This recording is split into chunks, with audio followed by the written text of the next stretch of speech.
School के बच्चों की प्लेट से एग हटाना न्यूट्रिशन का डिसीजन है या फिर आइडियोलॉजी का एक्सपेरिमेंट।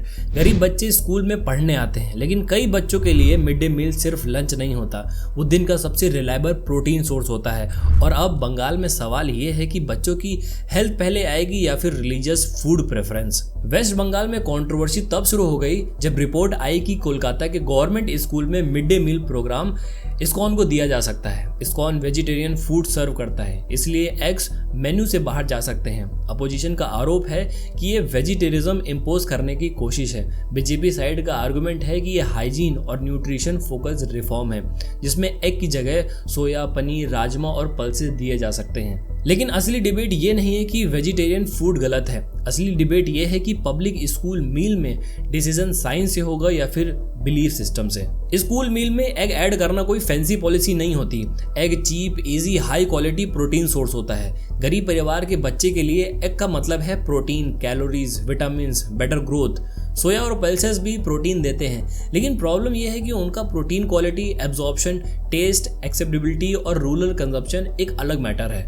बच्चा अगर पनीर या राजमा खा ही ना, या पोर्शन कंट्रोल वीक हो, तो पेपर पर प्रोटीन कंप्लीट दिखेगा, प्लेट में नहीं। ये ब्यूरोक्रेसी का सबसे क्लासिक एग्जांपल है। फाइल में प्रोटीन आ गया, बच्चे की बॉडी में नहीं। तमिलनाडु ने मिड डे मील को सिर्फ राशन स्कीम नहीं बनाया, उसने इसको एजुकेशन पॉलिसी, न्यूट्रिशन पॉलिसी और सोशल जस्टिस पॉलिसी बनाया।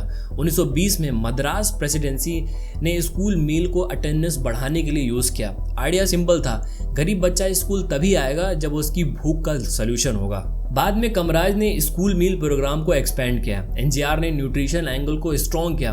करुणिधि के टाइम एग इंट्रोड्यूस हुए। जयललिता ने वैरायटी मील लाई। मतलब तमिलनाडु ने 100 साल में बेसिक ट्रूथ समझा कि hungry child can not learn properly.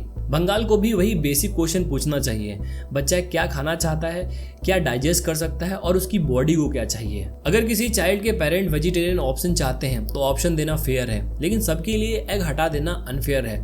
Public school system का काम किसी फूड फिलॉसफी को यूनिवर्सल बनाना नहीं है। स्टेट का काम है मिनिमम न्यूट्रिशन गारंटी करना। ये वेज नॉन वेज का कल्चर वॉर बन गया है।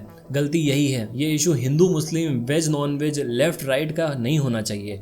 ये इशू चाइल्ड न्यूट्रिशन का है। अगर गवर्नमेंट को वेजिटेरियन अल्टरनेटिव देना है तो पहले इंडिपेंडेंट न्यूट्रिशन ऑडिट दिखाओ। बताओ एग का इक्विवेलेंट प्रोटीन, कैलोरीज, माइक्रोन्यूट्रिएंट्स और एब्जॉर्प्शन कैसे मैच होगा। सिर्फ सोया दे देंगे बोलना सीरियस पॉलिसी नहीं होती। इस्कॉन या कोई भी प्राइवेट रिलीजियस ऑर्गेनाइजेशन मील सर्व करे, सवाल ऑर्गेनाइजेशन का नहीं है, अकाउंटेबिलिटी का है। पब्लिक मनी से पब्लिक स्कूल मील चल रहा है, तो menu public health expert, parents, teacher और चाइल्ड न्यूट्रिशन डेटा के बेसिस पे डिसाइड होना चाहिए। अगर एक ऑर्गेनाइजेशन अपने रिलीजियस प्रिंसिपल की वजह से एग सर्व नहीं करती, तो स्टेट को अरेंजमेंट ऐसा बनाना चाहिए जहां पर वेजिटेरियन और एग दोनों ऑप्शंस पॉसिबल हों। स्टेट अपनी रिस्पॉन्सिबिलिटी कॉन्ट्रैक्टर के बिलीफ सिस्टम के पीछे हाइड नहीं कर सकता। एलीट फैमिलीज के बच्चे protein shake, milk, dry fruits, eggs, chicken, paneer सब अफोर्ड कर सकते हैं, लेकिन गवर्नमेंट स्कूल के बच्चे के लिए mid day meal important safety net होता है।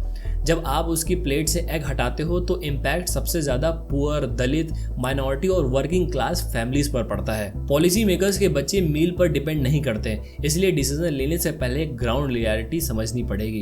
ये कंट्रोवर्सी बंगाल तक लिमिटेड नहीं है। इंडिया में चाइल्ड माल न्यूट्रिशन, स्टंटिंग, एनीमिया और poor learning outcomes already serious problem है। आप स्कूल मील को वीक करोगे तो क्लासरूम परफॉर्मेंस पे भी इम्पैक्ट होगा। बच्चा भूखा या फिर अंडर नरिश्ड होगा तो वो मैथ, साइंस, हिस्ट्री कुछ प्रॉपर्ली एब्जॉर्ब नहीं कर पाएगा। इसलिए मिड डे मील चैरिटी नहीं है, ये ह्यूमन कैपिटल इन्वेस्टमेंट है। ये कॉमन पीपल का इशू है, जो पेरेंट्स डेली वेज करते हैं, जो घर में प्रोटीन अफोर्ड नहीं कर पाते हैं, उनके लिए स्कूल मील सर्वाइवल सपोर्ट है। आप जब एग हटाते हो तो उनका हाउस होल्ड न्यूट्रिशन बजट और प्रेशर में आ जाता है। इसमें इकोनॉमिक एंगल भी है। Better nutrition means better learning, better health, lower future health care cost और स्ट्रॉन्गर वर्कफोर्स।